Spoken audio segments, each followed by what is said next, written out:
مرکز علم و نور ہے باندھا، مرکز علم و نور ہے باندھا، مرجع ہر شعور ہے باندھا،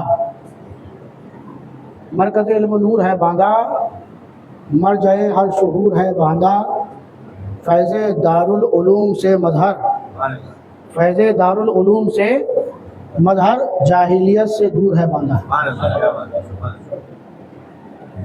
آج الحمدللہ اہل سنت والجماعت کا جو کام جامعہ ربانیہ کر رہا ہے وہ کسی سے چھپا نہیں ہے۔ دین کے ہر میدان میں دارالعلوم کی نمایاں کارکردگی نظر آتی ہے، چاہے مسجد کے ائمہ کا معاملہ ہو، چاہے اطراف کی شاخوں کا معاملہ ہو، یا اتحاد کمیٹیوں کا معاملہ ہو، یا جلسے جلوس کا معاملہ ہو، یا آپ کے عقائد کا معاملہ ہو۔ الحمدللہ ایک ادارہ جو کرتا ہے اس سے کہیں گنا کام دارالربانیہ کا ہر جگہ نظر آتا ہے۔ آج چھوٹے ادارے بھی اب چلا نہیں پا رہے ہیں، لیکن الحمدللہ کیونکہ جب نیت اچھی ہوتی ہے تو منزل آسان ہو جاتی ہے، اور اگر نیت میں فتور آتا ہے، کھوٹ آتا ہے، تو جو کام آپ کر رہے ہیں وہ بھی دھراشائی ہو جاتا ہے۔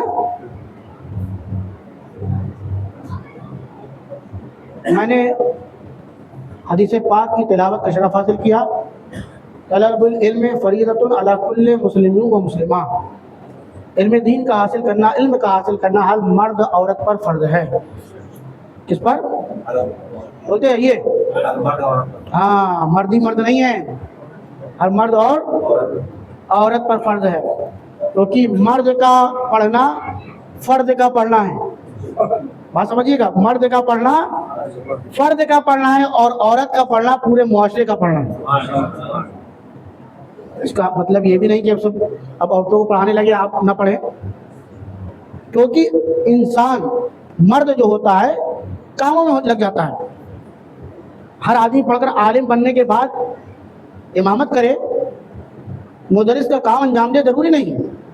بہت سے عالم ہیں، بہت سے حافظ ہیں، قرآن سناتے ہیں، باقاعدہ تقریریں بھی کرتے ہیں، لیکن بزنس مین ہیں، ان کا اپنا بزنس چل رہا ہے، تو دین کی تبلیغ نہیں کر پاتے، لیکن خود عالم ہیں، لوگوں سے مسئلہ پوچھتے ہیں، گھر میں نہیں رہ پاتے۔ عورتوں کا کام گھر میں رہنا ہے، زیادہ تر عورتوں کا کام کیوں؟ اس کی وجہ یہ ہے کہ بچے گھر پہ، کھانا گھر پہ بننا ہے، صفائی گھر پہ ہونا ہے، ہونا کہ نہیں؟ یہ سب بات تو نہیں ہوتے کہ روڈوں میں بچے پالے جا رہے ہوں، روڈوں کی صفائی کی جا رہی ہو۔ گھر کا تعلق عورت سے زیادہ، یہ الگ بات ہے۔ کوئی اگر عہدہ پائے ہوئے تو وہ وہاں بھی دیکھتی ہے، یہاں بھی تب بھی دیکھنا پڑتا ہے اگر ذمہ دار ہے تو۔ اگر غیر ذمہ دار ہے تو آپ سب جانتے ہیں، تو وہ 10 قسم کی باتیں کرے گی، اور وہ 10 قسم کی باتیں کیوں کرتی؟ اس کی وجہ یہ ہوتی ہے کہ اس کے پاس دنیاوی علم تو ہے لیکن دینی علم سے وہ کوسوں دور ہے۔ اس لیے وہ کہتی ہے میں یہ کرنے کے لیے آئی ہوں کیا، میں یہ کرنے کے لیے آئی ہوں کیا، میں تو یہ کروں گی، میں تو وہاں جاؤں گی، مجھے کوئی روک سکتا نہیں، میری اپنی زندگی ہے۔ سب کو اللہ نے اپنی اپنی زندگی دی ہے۔ اگر اتنی پاورفل کوئی آدمی ہو تو آپ کی اپنی زندگی تو بڑھا لو ذرا، 1 لاکھ روپے دو اور 2 مہینے کی زندگی بڑھا لو۔ ہے کسی کے میں طاقت؟ بولو نہیں ہے۔ زندگی سب کی اپنی اپنی ہے، لیکن ایک ضابطۂ حیات اسلام نے دیا ہے سب کو، اور اگر اس ضابطے کے حساب سے چلیں گے تو آپ کا گھر بھی اچھا رہے گا اور آپ کا معاشرہ بھی اچھا رہے گا۔ اور یہ ضابطۂ حیات کہاں سے ملتا ہے؟ اسلامی تعلیم سے۔ کہاں سے ملتا ہے؟ اسلامی تعلیم۔ لہذا اسلامی تعلیم بہت ضروری ہے، ہر مسلمان مرد عورت کو چاہیے کہ علم حاصل کرے، فریضہ ہے اس کا، کیونکہ وہ عورت ہی تھی جس کے علم نے مسعود کو بابا فرید الدین گنجے شکر بنایا تھا۔ سن کر کہو، یہ پہلی گود ہوتی ہے، پہلی پاٹھشالہ، پہلا اسکول ہوتا ہے، تو جب ماں پڑھی ہوگی تو اولاد کو بھی دین کی راہ پہ چلائے گی۔ پہلی تھی وہ خاتون علم والی تھی جس نے مسعود کو بابا فرید الدین بنایا تھا، وہ علم والی خاتون تھی جس نے محمد احمد کو نظام الدین محبوب الہی بنایا تھا، وہ خاتون ہی تھی وہ اللہ کی نیک بندی ہی تھی جس نے محمد حسن کو معین الدین اجمیری سرکار غریب نواز بنایا تھا۔ وہ خاتون ہی تھی، وہ ام الورا ہی تھی جس نے عبد القادر جیلانی کو غوث اعظم کے مقام پر پہنچایا تھا۔ اس کو ہم مانتے ہیں، آپ مانتے ہیں، سب مانتے ہیں۔ تو ماں کی تربیت کتنی ضروری ہے یہ بتانے کی ضرورت نہیں، لیکن ماں کی بھی تربیت پہلے ہونا چاہیے۔ ماں کی بھی تربیت، کالجوں میں تعلیم ملتا ہے تربیت، اس کا ہرگز مطلب نہیں کالج کی تعلیم نہیں حاصل کرو، ضرور حاصل کرو۔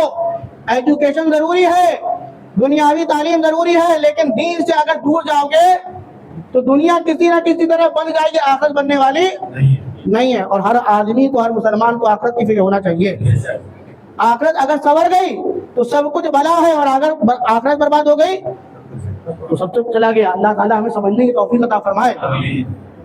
اللہ کے رسول نے معاشرے کو بتایا کہ عورت کا پڑھنا کتنا ضروری ہے، عورت کی تعلیم کتنی ضروری ہے۔ کیوں؟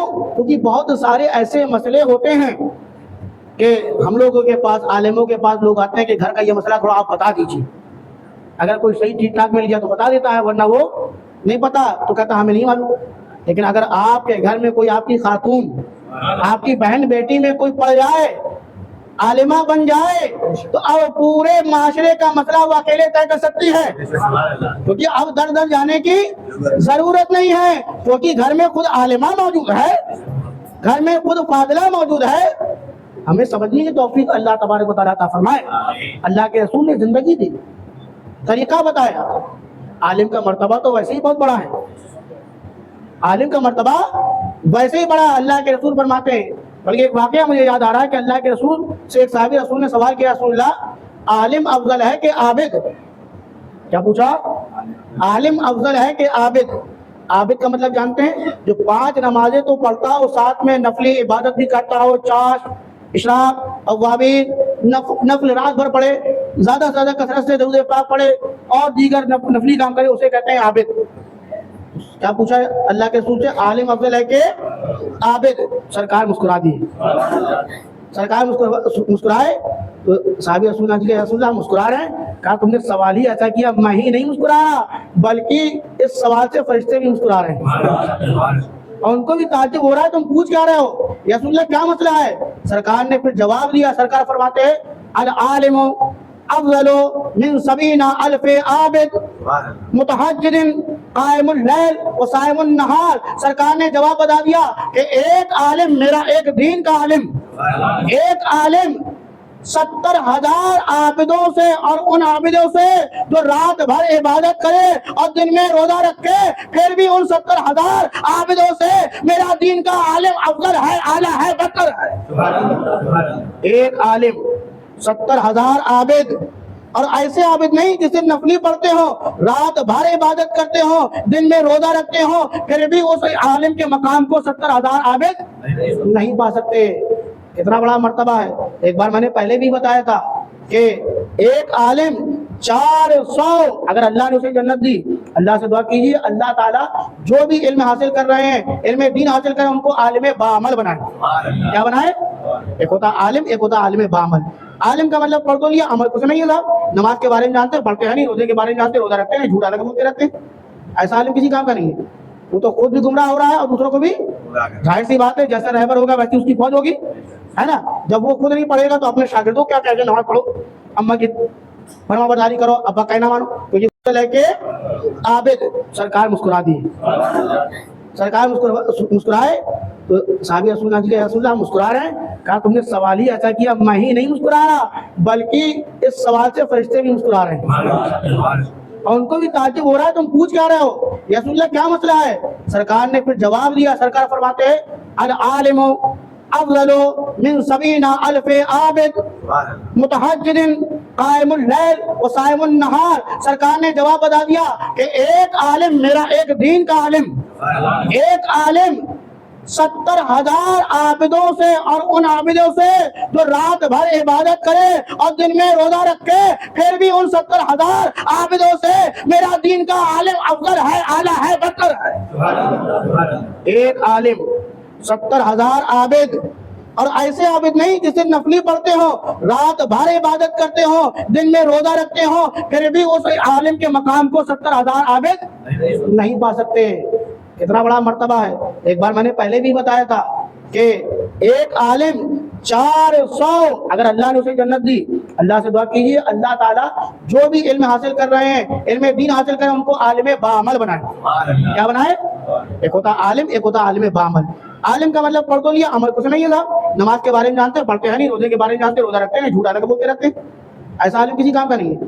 وہ تو خود بھی گمراہ ہو رہا ہے اور دوسروں کو بھی، ظاہر سی بات ہے جیسے رہبر ہوگا ویسی اس کی فوج ہوگی، ہے نا۔ جب وہ خود نہیں پڑھے گا تو اپنے شاگردوں کیا کہتے ہیں، نماز پڑھو، اماں کی فرما برداری کرو، ابا کہنا مانو، کیونکہ خود ہی نہیں کرتا، خود دن بھر جھوٹ بولتا رہتا ہے۔ عالم ربانی کی بات 70,000 عابدوں سے افضل ہے۔ عالم کا مرتبہ میرے آقا نے دین کی تعلیم آگے بتایا، سرکار نے نکاح فرمائے، کبھی جو ہے بڑی عمر کی خاتون سے نکاح کیا، کبھی چھوٹی عمر کی خاتون سے نہیں کیا، اور لوگوں کو یہ پیغام دے دیا کہ اگر کوئی عورت بیوہ ہو جائے تو مصطفیٰ نے قانون دے دیا ہے اس کو نکاح میں لے آؤ۔ مصطفیٰ نے قانون دے دیا، اور چھوٹی عورت سے نکاح کر کے مصطفیٰ نے قانون دیا کیا کہ جو باہر کے مسئلے ہیں، جو باہر کے مسئلے ہیں وہ کبھی ابو بکر بتائیں گے، کبھی عمر بتائیں گے، کبھی عثمان بتائیں گے، کبھی علی بتائیں گے، کبھی طلحہ بتائیں گے، کبھی زبیر بتائیں گے، کبھی بلال بتائیں گے، اور جو گھر کے مسئلے ہیں، جو گھر کے مسئلے ہیں کبھی خدیجہ بتائیں گی، کبھی فلاں عورت بتائیں گی، کبھی فلاں خاتون بتائیں گی، کبھی جویریہ بتائیں گی، کبھی ماریہ قبطیہ بتائیں گی، کیونکہ یہ عورتیں وہ تھیں کہ ان کی عمریں زیادہ تھی، یہ طلاق شدہ تھی، تو کچھ مسئلے یہ ہو سکتے ہیں کہ خدیجہ بھول جائیں تو جویریہ بتا دے، کئی ماریہ بتا دیں، لیکن چھوٹی عورت سے نکاح کر کے سرکار نے بتا دیا کہ اگر کوئی مسئلہ رہ جائے گا تو 9 عمر کی لڑکی، کم عمر کی لڑکی کا دماغ زیادہ ہوتا ہے تو وہ لوگوں کو مسئلے بتاتی ہوئی نظر آئے گی۔ اور یہ اتنی بات نہیں، ایسا نہیں، بلکہ چوتھائی دن 1/4 دین حضرت ام المومنین عائشہ سے دین تک لوگوں تک پہنچا ہے۔ سرکار نے دستور حیات دے دیا۔ ہوتا کیا ہے، ہماری خاتون کو کچھ پتہ نہیں ہوتا، اور ڈیبیٹ میں بیٹھتی ہوں ان عورتوں کو سنتی ہیں جو کہتی ہیں اسلام میں عورتوں کو حق دیا نہیں گیا، اسلام میں عورتوں کو پردے میں رکھا گیا، بتائیے اپنی زندگی ہے، پردے میں گھومنے کی کیا ضرورت، گھر میں رہیے، یہ رہیے وہ رہیے، یہ کوئی زندگی ہے؟ ظاہر سی بات ہے جب آپ نے کبھی دین پڑھا نہیں، سمجھا نہیں، تو آپ کو وہی بات اچھی لگے گی جو آپ سامنے سن رہے ہیں، لگے گا نا۔ لیکن اگر آپ کے گھر میں کوئی عالمہ ہوگی، وہ جانتی ہوگی پردے کی اہمیت، جو بھی چیز قاعدے لائق احترام ہوتی ہے وہ ہمیشہ پردے میں رہا کرتی ہے، جو قیمتی ہوتی ہے کوئی سونا لے کر ایسے نہیں چلا جاتا ہاتھ میں، بلکہ بیگ کے اندر، جھولے کے اندر، ڈبے کے اندر ہوتا ہے کیونکہ قیمتی ہے۔ اور جو فالتو آئٹم ہوتا ہے مکھیاں اس میں لگتی رہتی ہیں کیونکہ اس کو چھپانے کی ضرورت نہیں، اگر اس کو ڈبے کے اندر رکھ لو تو سڑ جاتا ہے، وہ بدبو مارنے لگتا ہے۔ اسلام نے بتایا مہنگی چیز، قیمتی چیز ہمیشہ پردے میں رہتی ہے۔ یہ کون بتائے گا؟ جب آپ کے گھر میں کوئی عالمہ ہوگی، کوئی فاضلہ ہوگی، تب تو وہ بتائے گی، ورنہ جو کچھ آپ سامنے والے سے سنیں گے وہی مانا جائے گا، وہی سمجھیں گے بہتر ہے، وہ اسے پتہ ہی نہیں ہے کہ اچھا کیا ہے، برا کیا ہے، کالا کیا ہے، سیاہ کیا ہے، سفید کیا ہے، وہ جو سنے گی وہ مانے گی۔ لیکن اسلام خود جب گھر میں پرکھنے والا موجود ہوگا تو وہ آپ کے ماحول کو، آپ کے گھر کے ماحول کو بہتر بتائے گا۔ ایک شخص تھا جوہری، انتقال ہو گیا، اس نے ایک بیوی تھی اس کی، ایک اور ایک لڑکا تھا۔ دھیرے دھیرے جو کمائی رکھی تھی ختم ہوتی رہی، ایک وقت آیا کہ سارا کچھ ختم ہو گیا، لڑکے کی عمر کم تھی، کام کے لائق تھا نہیں وہ۔ ماں نے کہا بیٹا ایک بہت دنوں سے ہار رکھا ہوا ہے، موتیوں کا ہار رکھا ہوا ہے، ایسا کرو یہ مارکیٹ میں لے جاؤ، اسے بیچ دو، کچھ پیسے مل جائیں گے۔ اب اور سنو کہیں اور نہ جانا، تمہارا چچا ہے وہ بھی جوہری ہے، اس کے یہاں جانا، اس ہار کو دے دینا تو پیسے اچھے مل جائیں گے۔ وہ اٹھا، ماں سے ہار لیا، جوہری کی دکان پر پہنچا، چچا کی دکان پر پہنچا، چچا کو ہار دکھایا، چچا یہ بہت دنوں سے ہار رکھا ہے، گھر میں معاملہ اب گڑبڑ ہو رہا ہے، کچھ ہے نہیں، کھانے پینے کو رہنے گیا، میں چاہتا ہوں، اماں نے کہا کہ ہار آپ لے لیں، اس کی قیمت دے دیں تاکہ گھر کا معاملہ آگے چلے۔ چچا نے بہت غور سے دیکھا، کہا بیٹا ایسا ہے ابھی مارکیٹ ڈاؤن ہے، ابھی کیا ہے مارکیٹ، یہاں بھی ہوتا ہے نا سونا اپ ڈاؤن ہوتا رہتا ہے، ابھی مارکیٹ ڈاؤن ہے، تو ایسا کرو اس کو رکھو، اور